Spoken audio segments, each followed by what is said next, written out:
Catequesis en Familia, con el Padre Santiago Martín Cañizares.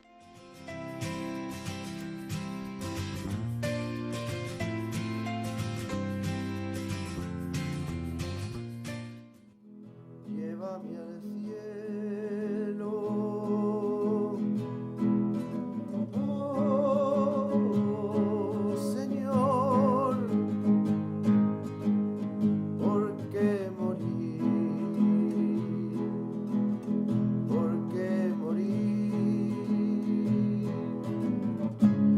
es con mucho lo mejor,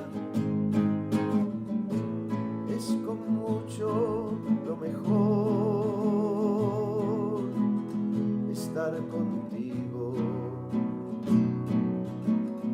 estar contigo. Entramos en el mes de noviembre, ese mes en el que la Iglesia nos invita con particular intensidad a orar por todos los difuntos.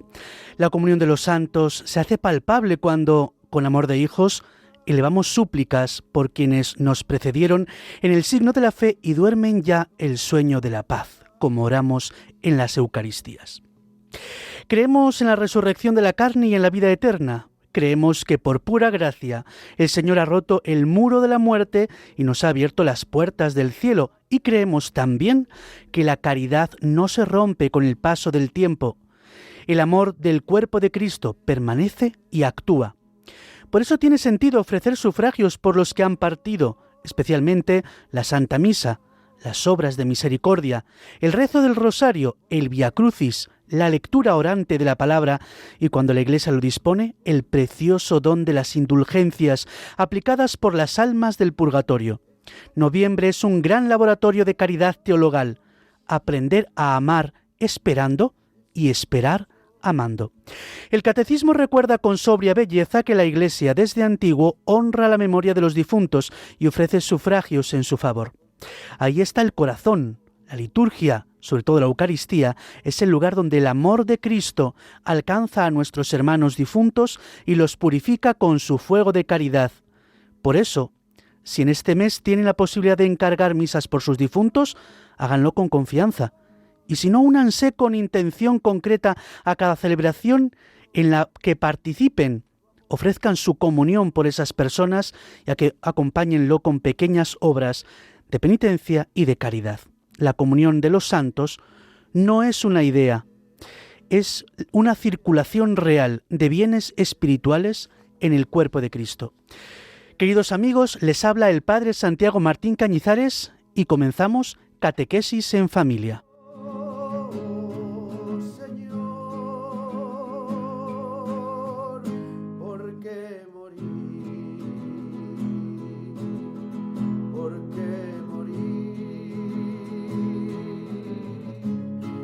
Con mucho lo mejor, es con mucho lo mejor estar contigo, estar contigo.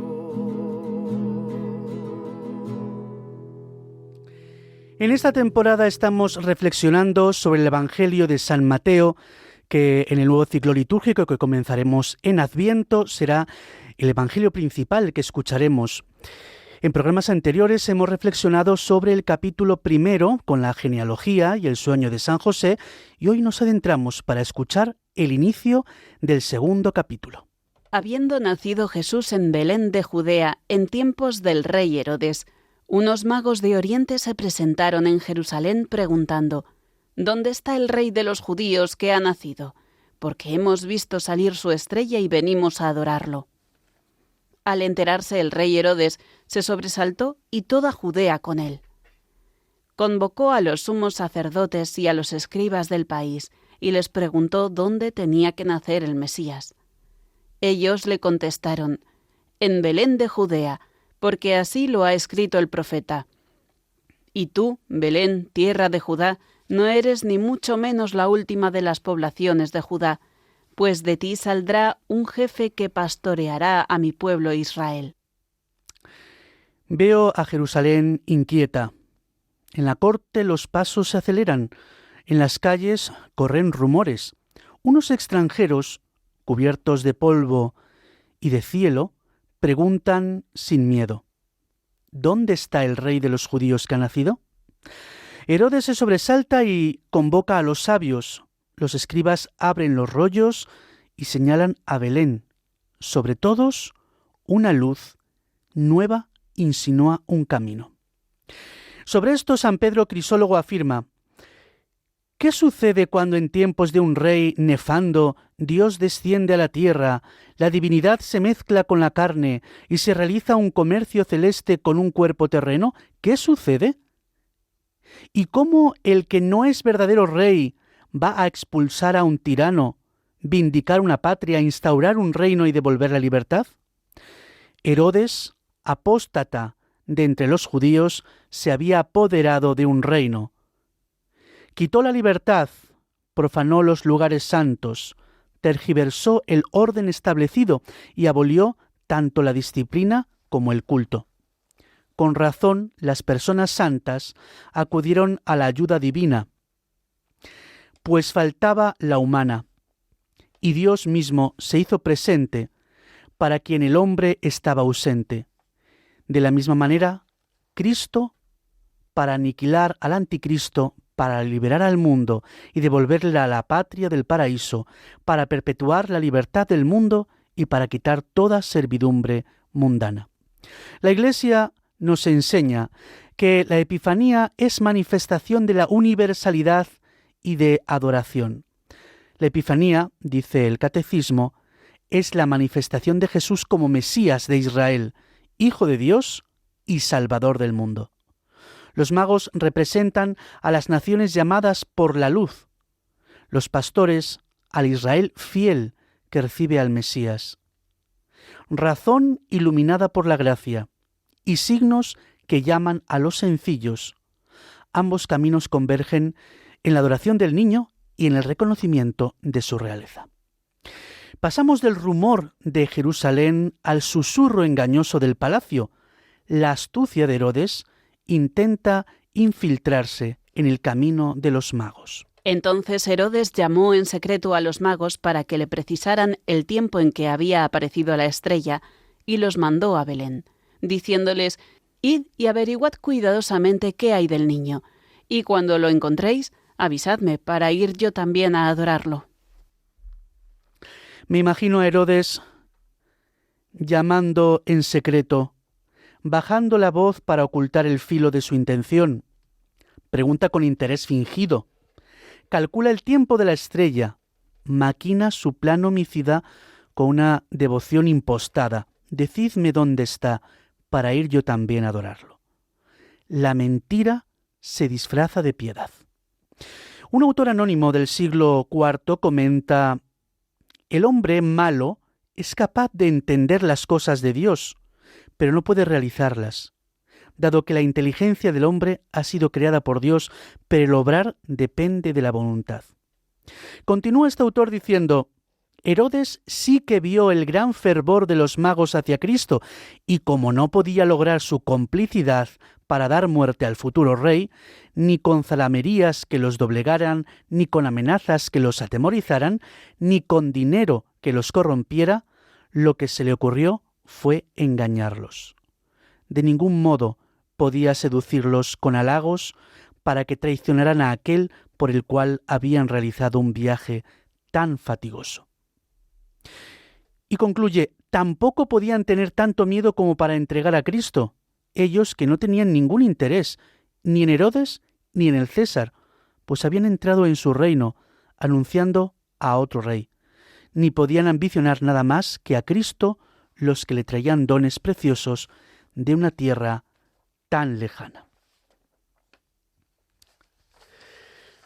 Y cuando vio que no podía conseguir otra cosa, continúa, se puso a prometer devoción cuando ya afilaba la espada y pintaba con color de humildad la perversidad de su corazón.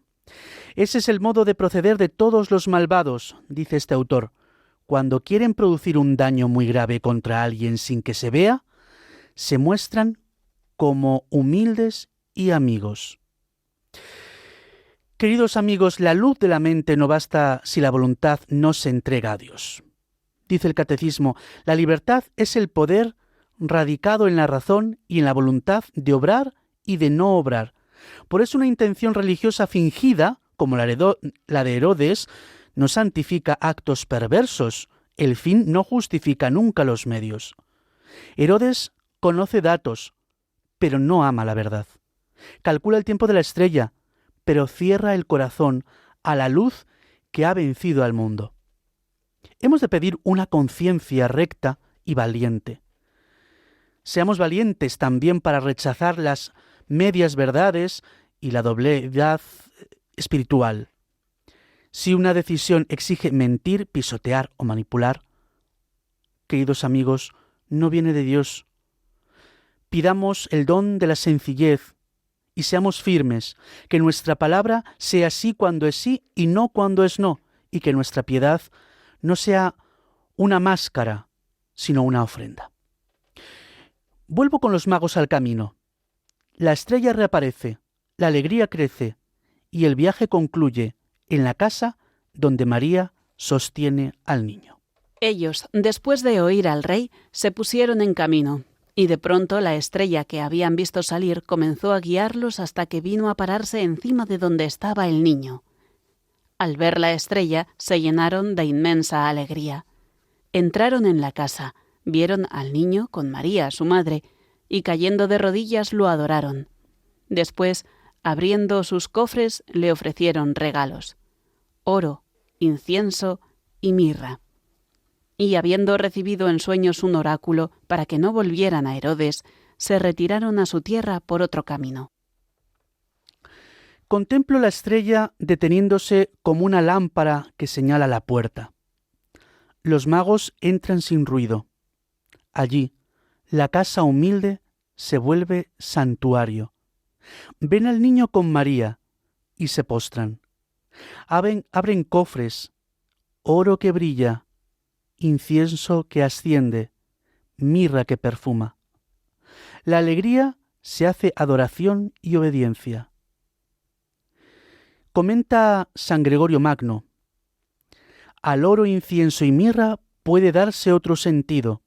Con el oro se designa la sabiduría, según Salomón, el cual dice: un tesoro de Dios, un tesoro codiciable descansa en boca del sabio.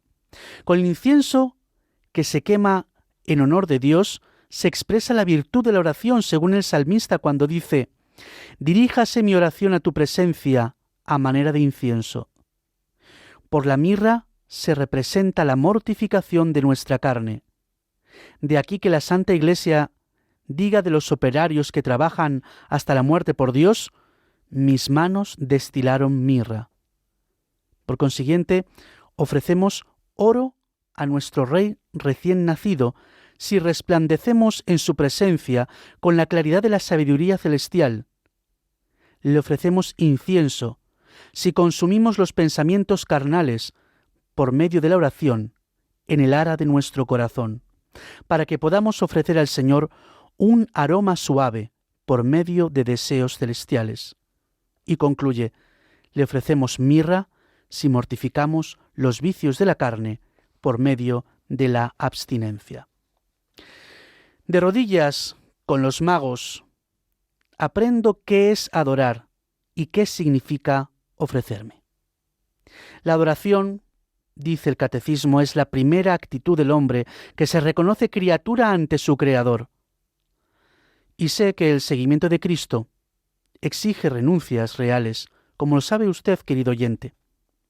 El camino de la perfección, dice el Catecismo, pasa por la cruz. La Iglesia nos enseña: no hay santidad sin renuncia y combate espiritual. Sabiduría que se alimenta de la palabra, oración que sube como incienso, penitencia que sabe a mirra. Así se hace verdad nuestra adoración.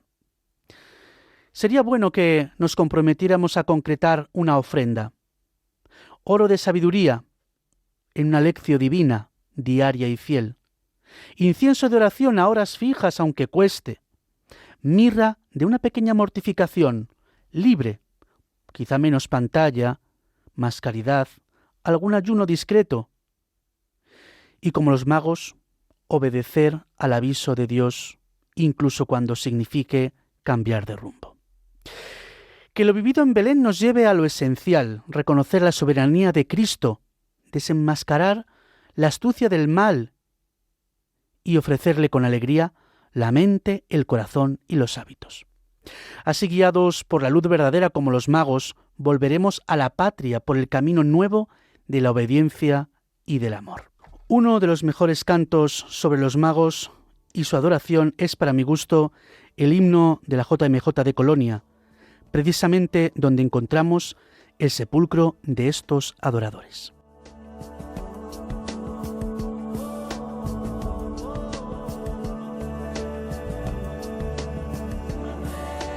Que se fueron tan lejos de sus palacios, los reyes que siguieron a una estrella fugaz, porque frente a un niño se arrodillaron los tres al preguntarle, decían así: venimos a adorar Emmanuel, venimos a adorar Emmanuel, venimos a adorar Emmanuel, venimos a adorar Venimos a adorare eum, venimos a adorarle. Esa debe ser nuestra actitud cuando nos acercamos a la iglesia y ante el sagrario, donde está presente quien nació en Belén, caer de rodillas. Estamos en Catequesis en Familia. Ya hemos comentado, ayudados por los padres de la Iglesia, un fragmento del capítulo 2 del Evangelio de San Mateo. Saben que pueden volver a escuchar nuestros programas en la sección de podcast en www.radiomaria.es. Vamos ahora a continuar con la sección que venimos haciendo en esta temporada del comentario al Padre Nuestro por San Cirilo de Jerusalén.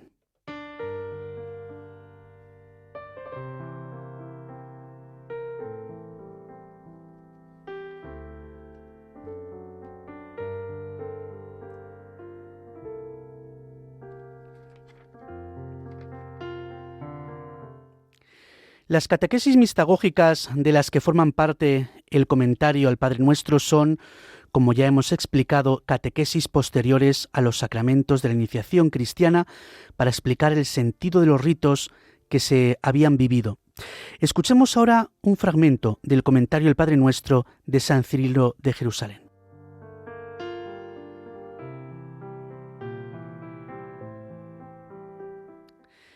Venga a tu reino.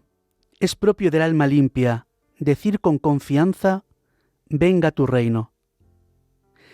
El que ha oído a Pablo decir que no reine el pecado en vuestro cuerpo mortal y se ha purificado a sí mismo en las obras, en la mente y en las palabras, dirá claro: venga a tu reino.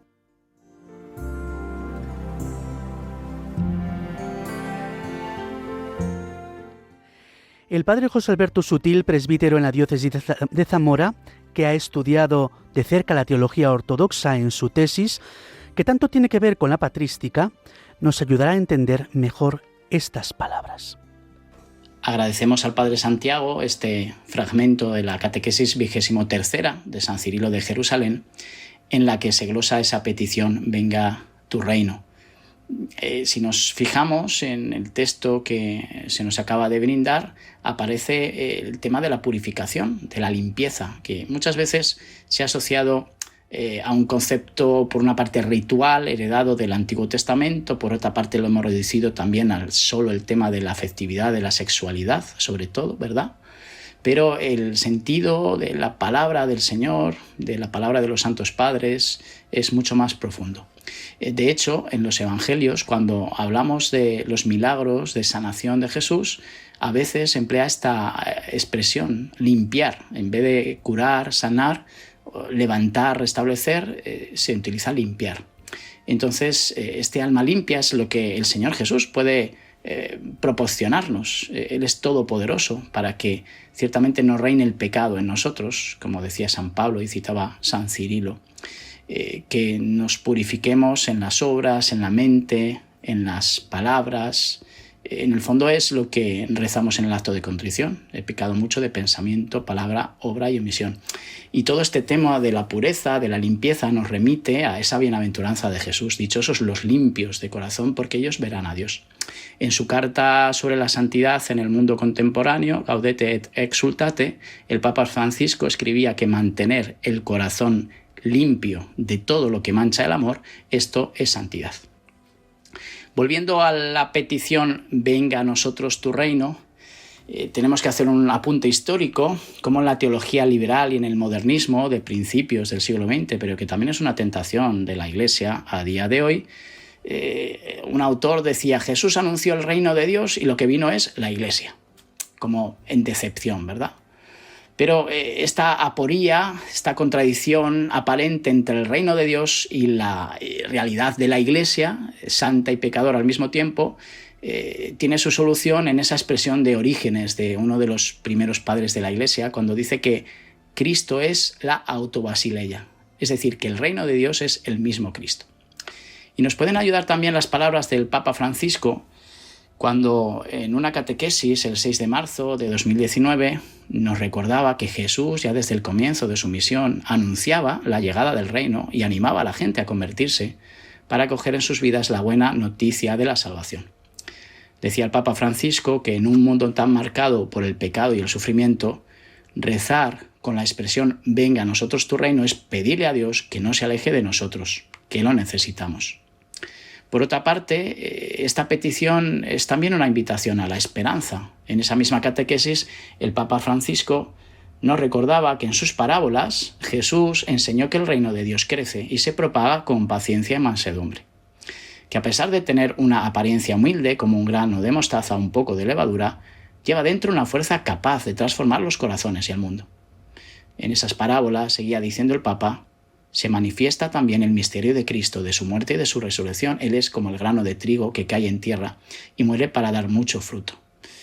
De hecho, hay autores que explican, ¿verdad?, cómo la venida del reino de Dios es precisamente cuando Cristo abre sus brazos en la cruz y derrama su sangre por el perdón de los pecados y la salvación del mundo entero. Terminaba esa catequesis diciendo el Papa Francisco que cuando decimos en el Padre Nuestro, venga a nosotros tu reino, nuestro corazón se llena de luz con la esperanza de Cristo que viene a nuestro encuentro. La expresión reinado de Cristo tiene solera en la tradición de la Iglesia, ¿verdad? Fue la respuesta que la Madre Iglesia ofreció ante el desafío de tantos regímenes totalitarios que marginaban a Dios de la vida pública. Y de hecho, instaurar el reino de Cristo fue el lema de alguno de los papas de la historia contemporánea, y también como el grito de guerra, entiéndase esta expresión, de tantísimos apóstoles en el mundo contemporáneo frente al desafío de la cuestión social, como decía León XIII.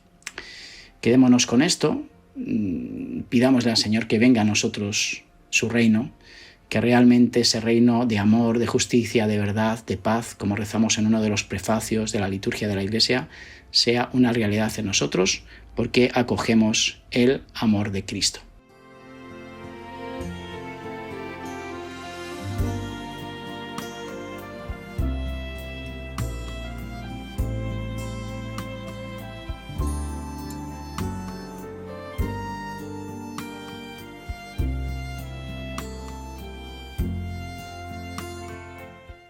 Llegamos al final de nuestro programa. Herodes y su actitud, los magos y su adoración, y el reino que viene.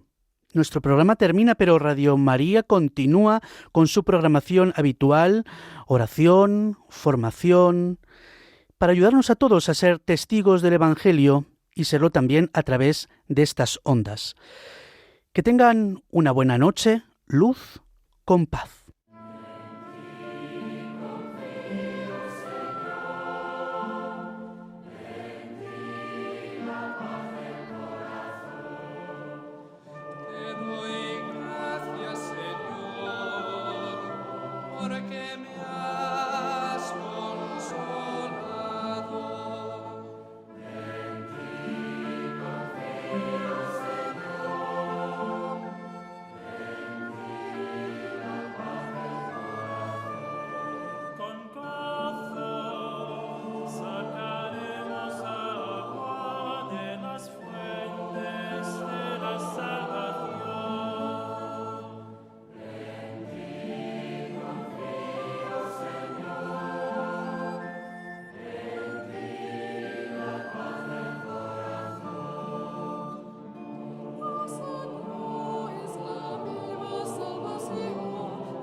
Catequesis en Familia, con el Padre Santiago Martín Cañizares.